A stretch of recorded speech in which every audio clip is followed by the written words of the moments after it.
मराठा आंदोलक मनोज जरांगे पाटलांच्या उपोषणाचा आजचा तिसरा दिवस आहे।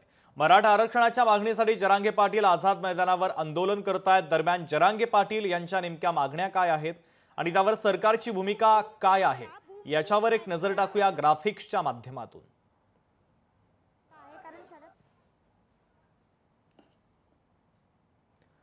जरांगेंच्या मागण्या आपण पाहूयात। मराठ्यांना सरसकट कुणबी ठरवून आरक्षण द्या, सरकारची त्यावर भूमिका आहे। सर्वांनाच कुणबी ठरवता येत नाही।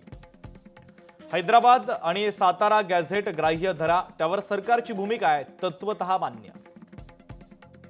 बॉम्बे सरकार आणि औंधचं गॅझेट लागू करा, त्यावर सरकारची भूमिका आहे, अभ्यासासाठी किमान 6 महिन्यांचा वेळ वाढवून द्या।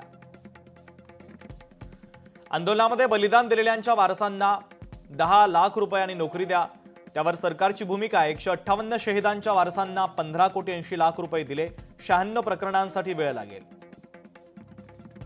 मराठा आंदोलकांवरील गुन्हे मागे घ्या, या मागणीवर सरकारची भूमिका आहे। काही घेतलेत, काहींना कोर्ट परवानगी लागेल, वेळ द्या।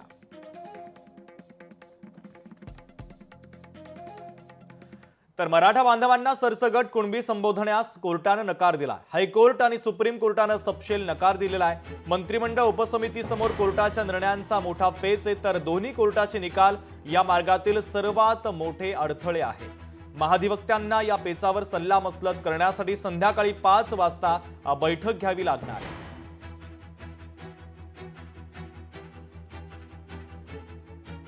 ग्राफिक्सच्या माध्यमातून आपण तपशील पाहूयात। दुसऱ्या प्रकरणामध्ये कोर्टाचा नेमका निकाल काय आहे? उच्च न्यायालयामध्ये गेलेले होते सुहास दशरथे विरुद्ध महाराष्ट्र सरकार, यावर 6 ऑक्टोबर 2002 रोजी निकाल आला। या निकालातील परिच्छेद 46 मध्ये असं म्हटलंय की जात पडताळणी समितीकडे जी भूमिका मांडण्यात आली ती स्वीकारण्यात आली, तर मराठा समाजाच्या प्रत्येक व्यक्तीला कुणबी प्रमाणपत्र द्यावं लागेल आणि असं केलं तर ते महाराष्ट्रातील वास्तविक सामाजिक व्यवस्थेच्या विरोधात असेल, असं निकालात म्हटलेलं आहे।